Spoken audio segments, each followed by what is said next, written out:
Why is there bubblegum on display in the Baseball Hall of Fame? This is the history of Big League Chew, and let me tell you, when I pick a topic to research and to put together in a video, sometimes they turn out better than expected, and this is one of those cases. I didn't know much about the history of Big League Chew before doing this, and this is amazing, so stay tuned. Rob Nelson was a journeyman left-handed pitcher who said his best season of baseball was his senior year at Cornell. I believe his record was 6-2 that year. However, he didn't get drafted, and he eventually started to play in a league in South Africa. One day, his dad called him up and said, look at the independent minor league team, the Portland Mavericks, because, quote-unquote, anyone can try out. The Portland Mavericks were owned by Bonanza actor Bing Russell, who was the father of movie star Kurt Russell, that led Nelson towards an improbable baseball immortality with his invention of one of the most legendary bubblegums of all time. It was with this team in Portland where two things had to happen. The first thing was a bat boy and licorice. So Todd Field, who apparently became a future Oscar nominee Best Movie Director, was a 13-year-old bat boy at the time, and Rob Nelson, I believe, was in 27, 29 range at this time. Rob saw the bat boy eating and putting stuff from a Redmond pouch into his mouth and thought that this 13-year-old was using chewing tobacco. And the bat boy said, don't worry about it, Rob. I actually shredded up licorice and put it in this bag just to look cool and fit in with the players. And Rob Nelson had an idea. And so one of his baseball heroes in the 60s was Nellie Fox. And Nellie was known for this big chewing tobacco wad in his mouth. And Rob Nelson also wanted to kind of look like him, so he understood where this bat boy was coming from. However, Rob said that his only time trying chewing tobacco kind of made him feel sick, and he never tried it again. So then Jim Bouton, who was a former World Series hero for the New York Yankees, joined the Portland Mavericks, and the two of them were out in the bullpen just talking. Jim Bouton was trying to kind of make a comeback after being away from the major leagues for a few years, and Jim asked Rob, have you ever tried chewing tobacco? And Rob said, yeah, that one time, and it kind of made me sick. And Bouton agreed. He said, yeah, me too. It never made sense to me. So an inning later, Rob Nelson, the inventor of Big League Chew, said, you know, if we shredded bubblegum and put it in a pouch, we could look as cool as people using chewing tobacco and have some fun with it. We'd look like tough guys, but we wouldn't make ourselves sick. And it was just the next inning when Jim said, I really like that idea, but what would you call it? And Rob instantly said, I don't know, something like Big League Chew, and the name stuck. Here's a quick side note and just a fun fact. One of Rob Nelson's bullpen catchers at this time with the Portland Mavericks was Randy Poffo, who would go on to become Randy the Macho Man Savage. Ooh, yeah! Alright, so the very first batch of Big League Chew was made in that bat boy's mom's kitchen. So Todd Field's mom, whose name was Candy of all things, Candy Fields let them make the first batch in her kitchen. So they bought a bubblegum recipe for kind of like a do-it-yourself bubblegum. And then they baked it in the oven and they cut it into shreds with a pizza knife.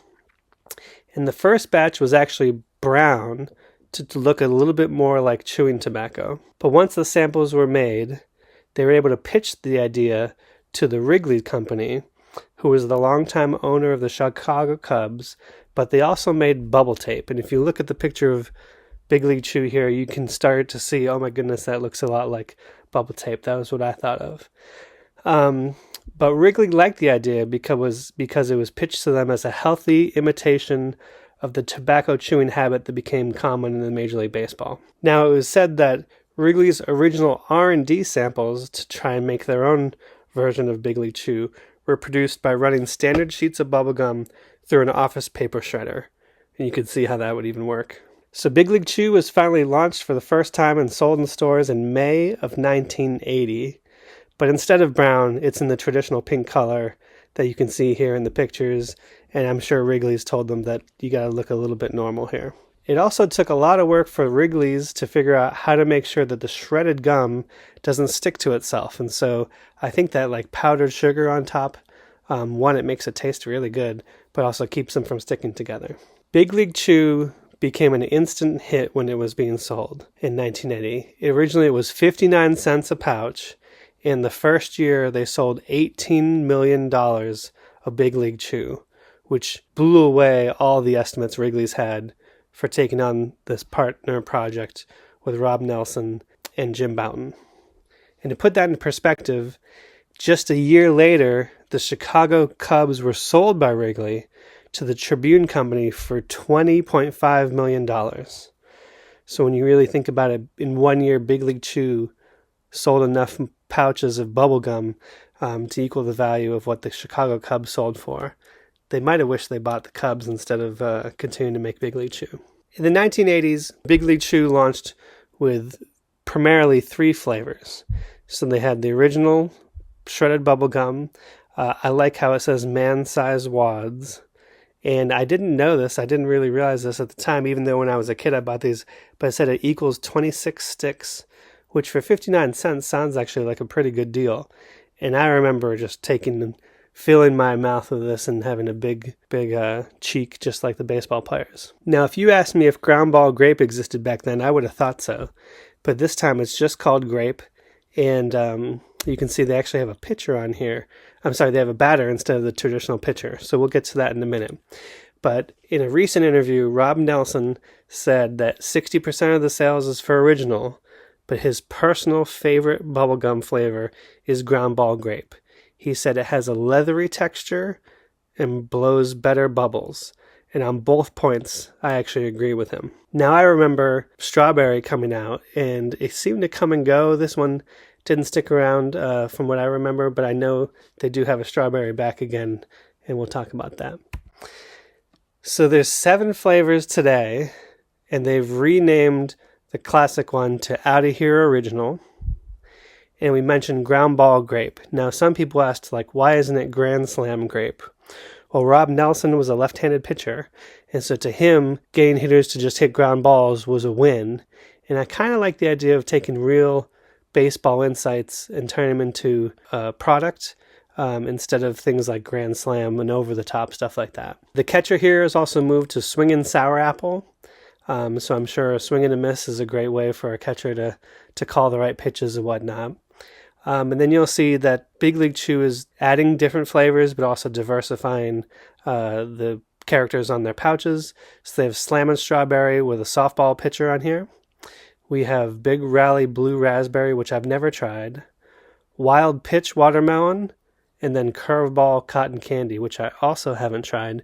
So I may just go out to the stores and try these more recent flavors. Big League Chew over time has also had taken a lot of fun with their pouches, and they came out with Cottontail Cotton Candy for Easter. They have this werewolf and mummy kind of Big League Chew version for Halloween.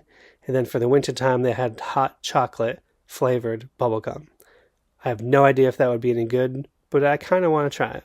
And obviously, what they've been doing is successful. In 2023, Rob Nelson announced that Big League Chew had sold its 1 billionth pouch, which I did a little bit of math. That's over 60,000 pouches a day, every day, for over 23 years, which is just remarkable. So their business has been doing amazing. Now, I never play clips in my videos, and I'm going to try this one here. But in a recent interview, Rob Nelson, who just seems like kind of a nice, agreeable guy, was asked what makes Big League Chew so popular, and let's hear directly from him. It's hard to say. My dad used to say it was magic in a pouch. There was something about, for kids, they didn't have to unwrap any paper. Mm-hmm. They could stuff as much in. They could share with their teammates. Yep. There was something about it. It was a little bit edgy, and it just looked like fun. That's the only thing I can think of.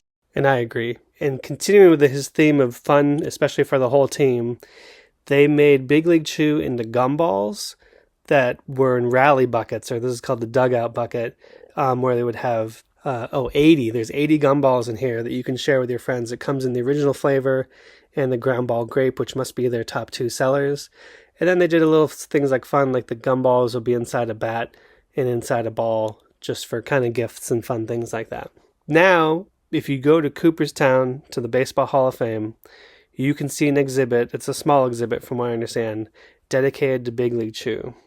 And although their original advertising slogan when I was a boy in the 80s was, "You're in the big leagues when you're into Big League Chew," their current slogan is the Hall of Fame Bubblegum.